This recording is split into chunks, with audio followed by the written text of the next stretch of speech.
MS Dhoni படத்துல railway job விட்டதுனாலதான் அவரு இந்தியாவுக்கு கேப்டன் ஆனார்.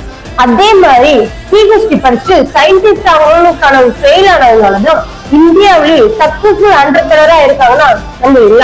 சின்ன வயசுல இருந்தே அன்பு வாரிக்கோட ட்ரீம் ஒரு பெரிய சயின்டிஸ்ட் ஆகணும் தான். அதுக்காக யூஎஸ்ல போய் பிஹெச்டி பண்ணணும்னு நிறைய ஆசைப்பட்டார். பட் சம்டைம்ஸ் நம்ம நினைக்கிற மாதிரி நடக்காதுல்ல. யார் கண்டா அதை விட பெட்டர் ஆப்பர்ச்சுனிட்டி கூட கிடைக்கலாம். அதே மாதிரிதான் சம் பினான்சியல் ப்ராப்ளம்னால அவருக்கு அந்த ஆப்பர்ச்சுனிட்டி தள்ளி போனுச்சு. ஒரு கதை மூடுனா ஆண்டவர் இன்னொரு கதை திறக்கிற மாதிரி நம்மளால சயின்டிஸ்டா ஆக முடியல, வேற நம்மளால என்ன பண்ண முடியும்னு திங்க் பண்ண ஆரம்பிச்சார். அந்த தாட் தான் ஸ்டார்ட் அப் கம்பெனிக்குள்ள அவரை கொண்டு வந்துச்சு. டிஃப்ரெண்ட் கம்பெனில ஒர்க் பண்ணி எக்ஸ்பீரியன்ஸ் கெயின் பண்ணார். அந்த ஜேர்னியோட ரிசல்ட் தான் நியர்பை.